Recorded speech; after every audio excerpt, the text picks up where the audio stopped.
दोस्तों, एक बेहद छोटा सा जीव है केचुआ। आपको शायद ज्ञात हो कि आदिकाल से ही ये छोटा सा जीव मिट्टी के अंदर रेंगते हुए मिट्टी को फोकी और भुरभुरी बनाता है, जिससे मिट्टी के अंदर नाइट्रोजन और पानी अच्छे से फैलता है। मिट्टी उपजाऊ होती है। उपजाऊ मिट्टी पर अधिक मात्रा में घास आदि उगती है। उस घास को खाकर असंख्य जीवों की भूख मिटती है। कई बार हम किसी बेहद ही बुरी प्रवृत्ति के इंसान की तुलना गिद्ध से कर देते हैं, लेकिन गिद्ध जंगल में सड़ रहे मरे हुए जानवरों को खाते हैं। सोचे यदि गिद्ध ना हो तो पशुओं के शवों का क्या होगा। शव सड़ेंगे, उनमें विषाणु कीटाणु जन्म लेंगे और पूरी दुनिया महामारियों की चपेट में आ जाएगी। कहने का मतलब यह है कि दुनिया का हर जीव प्राकृतिक संतुलन को बनाए रखने में अपना महत्वपूर्ण योगदान देता है। अब जरा सोचे कि हम इंसानों का इस प्रकृति को बचाए रखने में भला क्या योगदान है। जब हम इंसानों ने एक दूसरे के साथ लड़ना शुरू किया तो अपनी लड़ाई में हमने घोड़ों और हाथियों को भी शामिल कर लिया। भला हमारी आपसी दुश्मनी में उन मासूम जीवों का क्या कसूर था। सोना चांदी इंसान लूटता था, लेकिन युद्ध में मारे जाने वाले उन घोड़े हाथियों को सोने चांदी से भला क्या लेना देना था। आज हम गाय को माता कहते हैं और गाय के दूध को अमृत बतलाते हैं। बेशक गाय का दूध अमृत है, लेकिन हमारे लिए नहीं। गाय का दूध अमृत है गाय के बछड़े के लिए।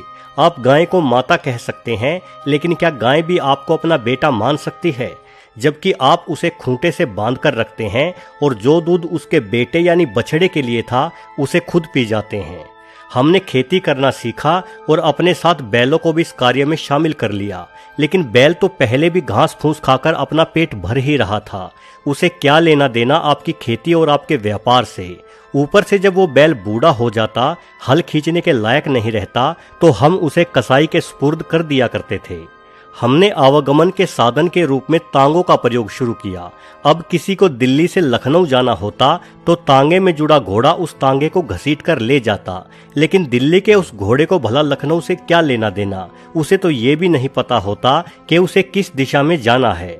बस जिस दिशा में घोड़े की लगाम खींचकर उसके पीठ पर चाबुक बरसा दिए जाते, उसी दिशा में घोड़ा दौड़ लगा देता।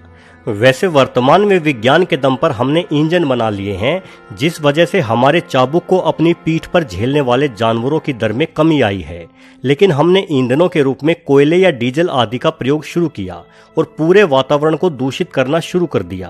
पहले हम कुछ जीवों को परेशान करते थे, अब हमने सभी जीवों का सांस लेना दूभर कर दिया। हमने अपने रहने की जगह को फैलाने के मकसद से जंगलों को उजाड़ना शुरू किया, जिससे करोड़ों जीवों का घर छीन गया। हमने उन नदियों को जहरीला बना दिया जिनसे ये मासूम जीव अपनी प्यास बुझाते थे।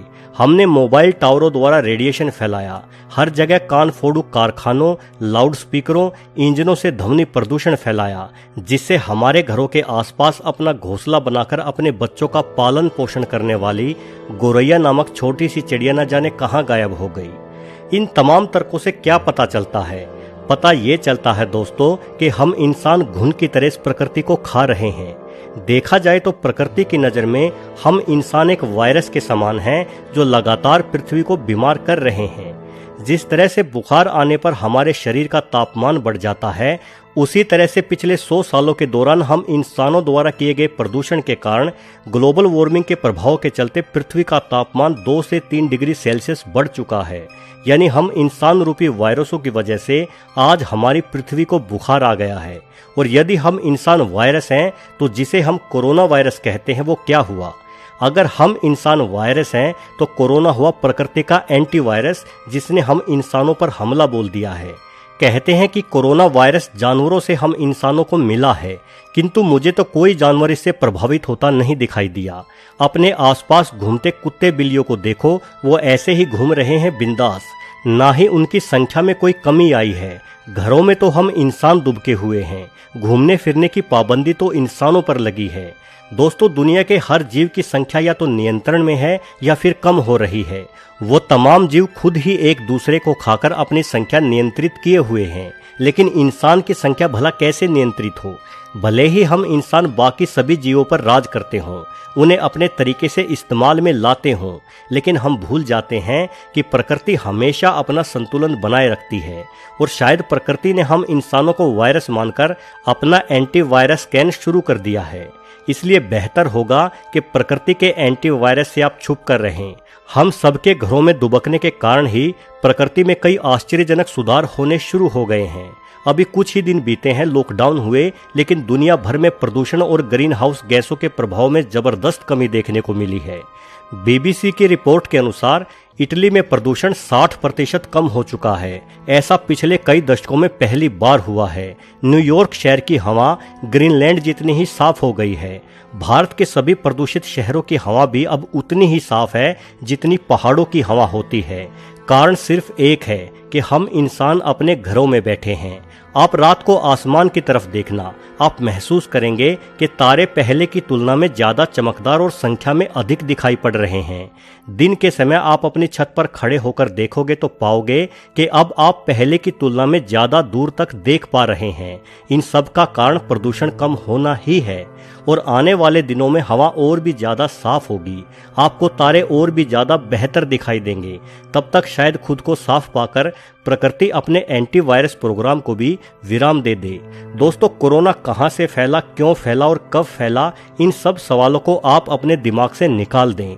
आप सिर्फ ये मानकर चले कि ये प्रकृति का ही एक तरीका है, एक इलाज है उन जख्मों को भरने का जो जख्म प्रकृति को इंसानों ने दिए हैं। इसलिए आप लॉकडाउन का पालन करें, अनावश्यक घर से बाहर ना निकले और जहां है वहीं रहें। कुछ दिन ठहर जाओ, ये कोरोना खुद ही समाप्त हो जाएगा। इतिहास में अनेकों बार घातक महामारियां फैली हैं, कोरोना से भी बहुत बड़ी महामारियां। उनकी रोकथाम के लिए इंसानों ने अपनी ओर से भरसक प्रयत्न भी किए हैं, लेकिन मेरी जानकारी के हिसाब से वर्तमान में जो हमारी सरकार ने 21 दिनों के लॉकडाउन की घोषणा की है, उससे बेहतर और सार्थक प्रयास इतिहास में कभी किसी महामारी को रोकने के लिए नहीं किया गया। और ये प्रयास तभी सफल होगा जब सिर्फ सरकार ही नहीं, पूरा देश इसमें शामिल होगा।